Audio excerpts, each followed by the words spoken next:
have the understandings needed in order to actually be able to review and audit and follow that code. And in particular, Jeffrey is going to pick on a piece of code from Uniswap V3 for that. Jeffrey? All right, thank you so much. Sure. OK, so today we're going to be reading this code. All right, cool. Based on a few reactions, it sounds like we're going to have fun.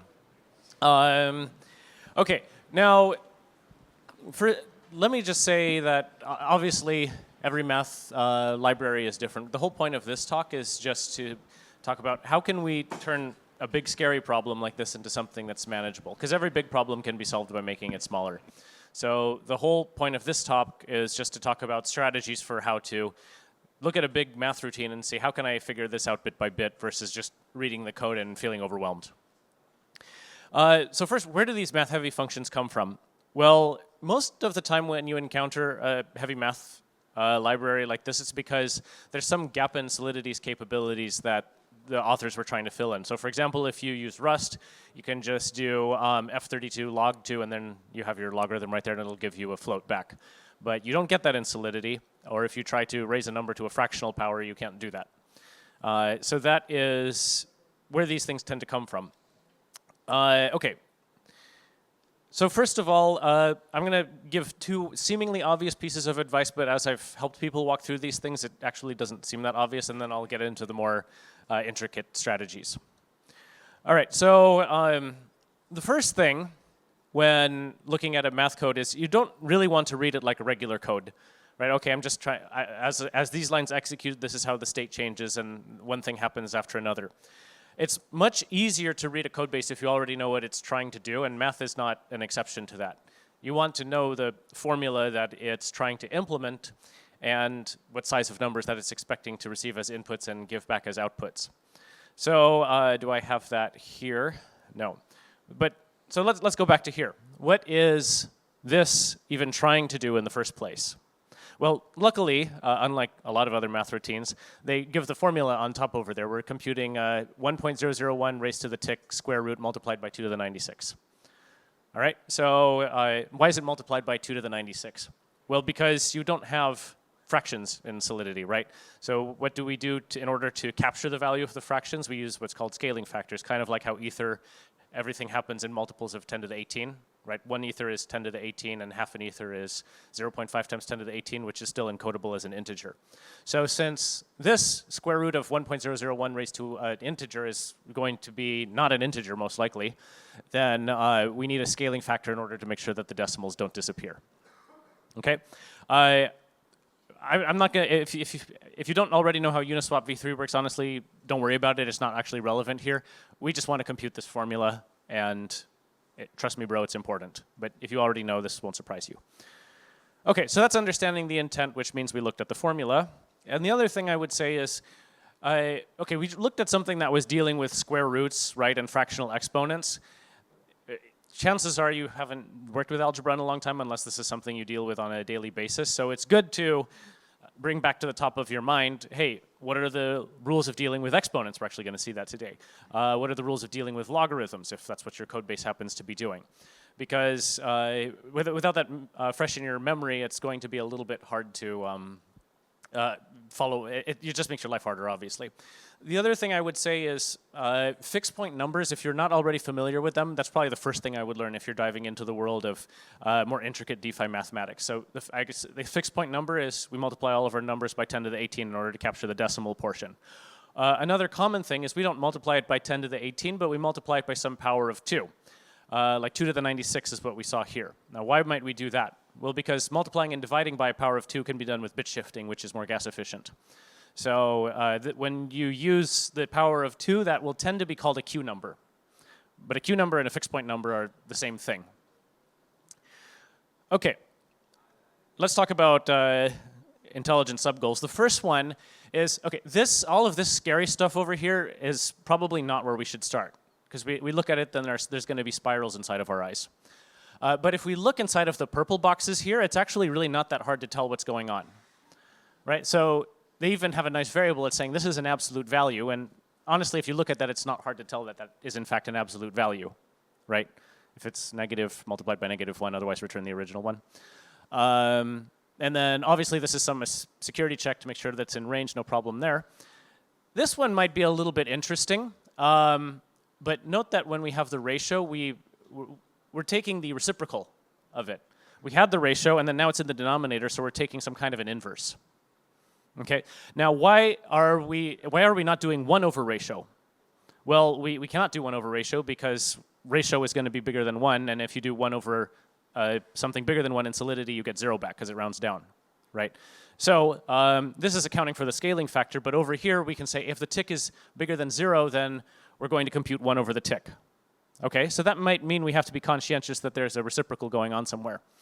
And over here, the comments are actually telling us what this code does, but remember how I talked about it, you can bit shift by 32, which is more gas efficient. Well, that's what they're doing. And they say, we go from a 128 to a 96. Well, that just means we went from fixed point numbers that have a scaling factor of 2 to the 128 to a scaling factor of 2 to the 96. And you can tell that because it's right shifting, so it's reducing the size of it. What does that tell us? Okay, well now we know that if this is transforming a Q128 to a 96, these must all be fixed point numbers with a scaling factor of 128, which kind of makes sense. There's these 128s floating around there. Okay, so that gives us an important clue. At least we know the scale of the numbers that we're dealing with. The other thing that we can look for, I didn't actually call this a strategy here, is that it's probably very hard to detect the pattern in these big numbers over here, but it's a little bit more obvious what's going on inside of these purple boxes. Anyone recognize what's going on there?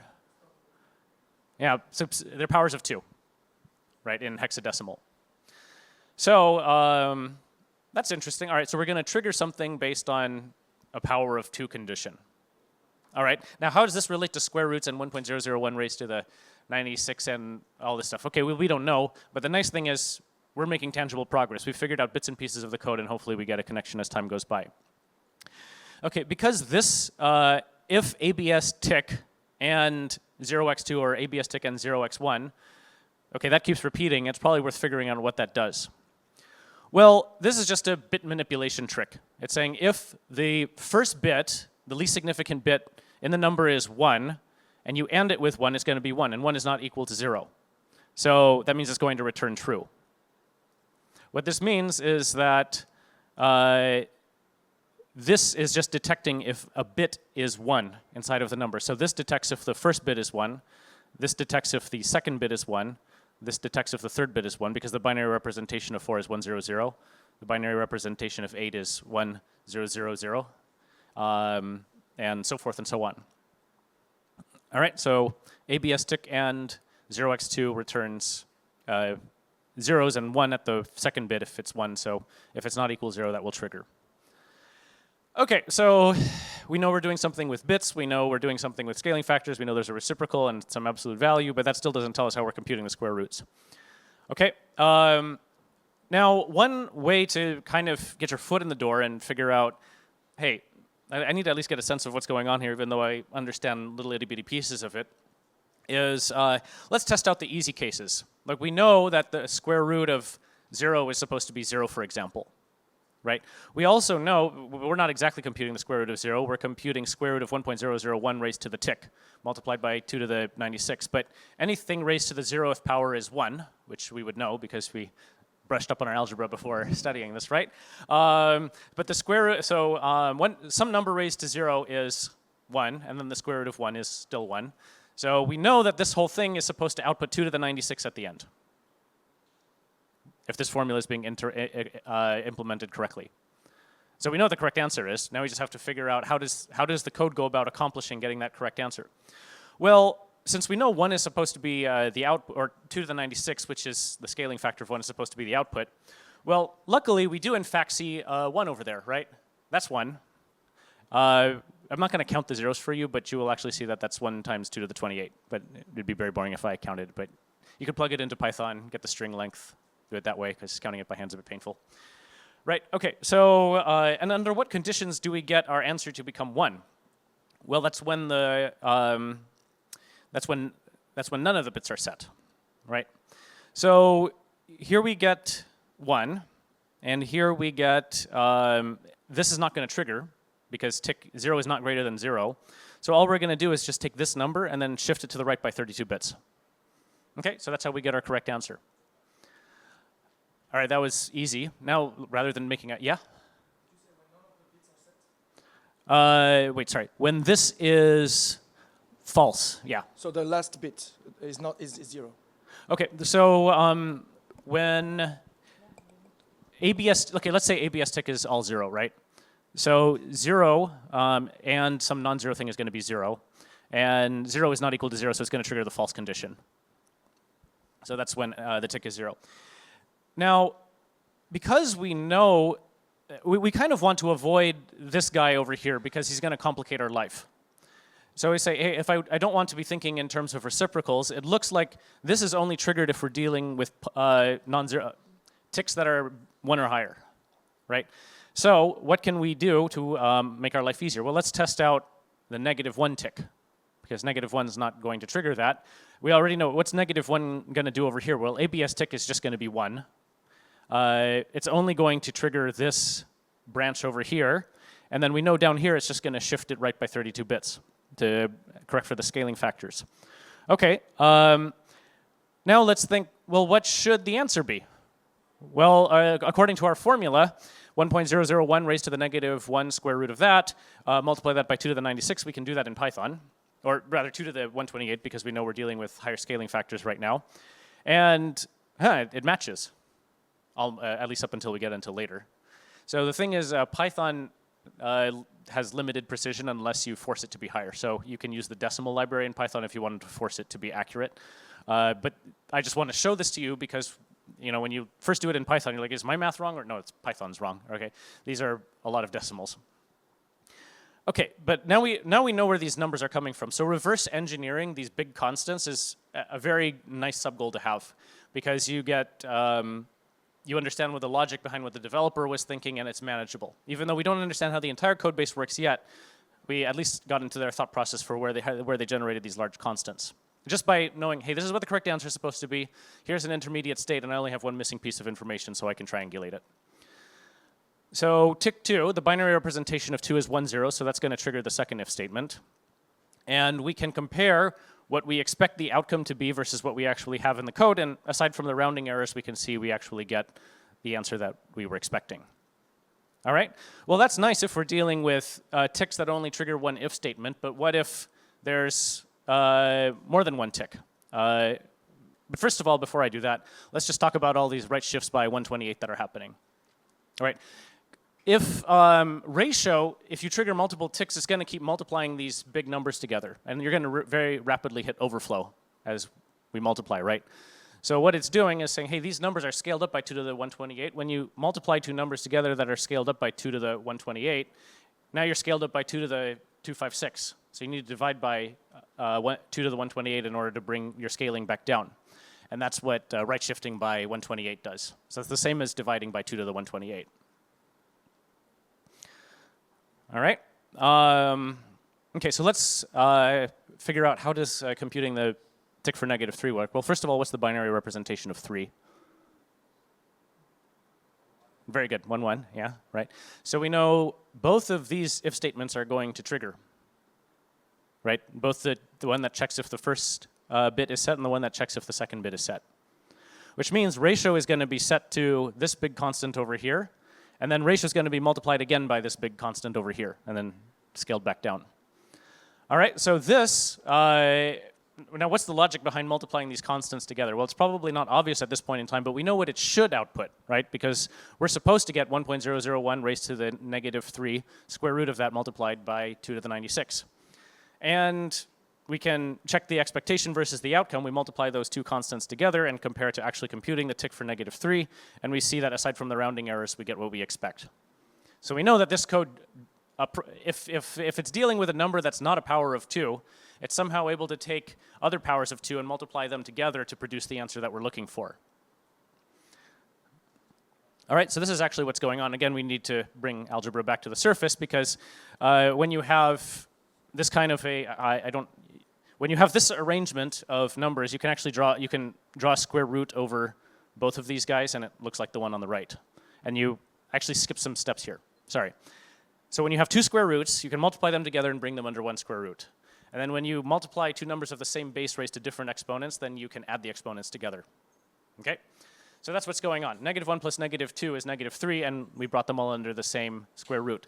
Maybe a nicer way of thinking about it is square roots are a number raised to the 1/2, so you could think of it as -1/2 plus -2/2.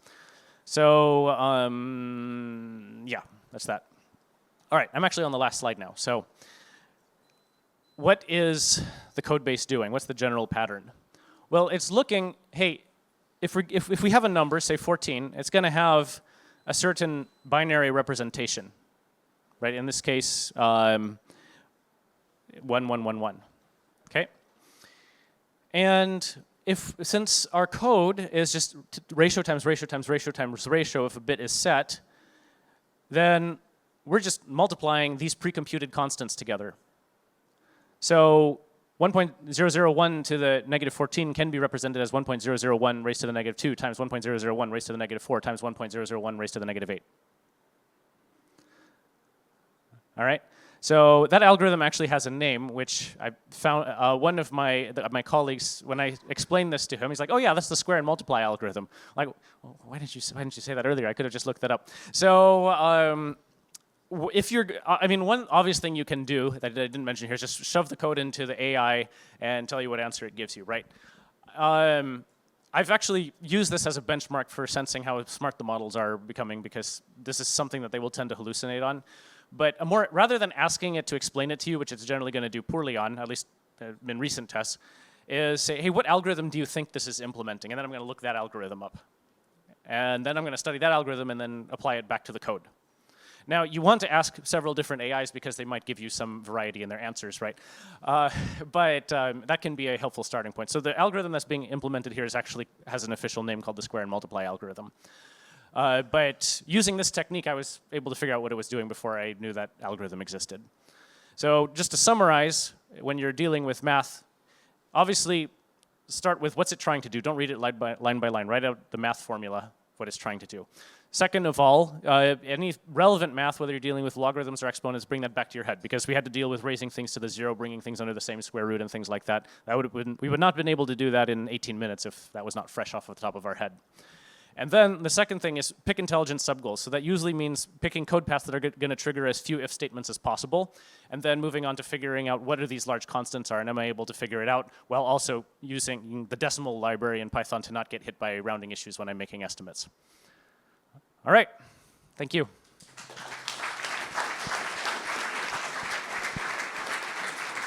Thank you, Jeffrey. We're almost on time. Maybe we can have time for one question. If there's one question from the audience. Anyone? Okay. Anyway, if you want to follow up, I encourage you to check. Jeffrey is the founder of Rareskills, which is a Web3 technical education platform where they deal with precisely this kind of stuff, both math and zero knowledge heavy content. So I encourage you to check it out to learn more. By the way, I had flashbacks on Carmack's code on, the inverse square root in the Doom source code.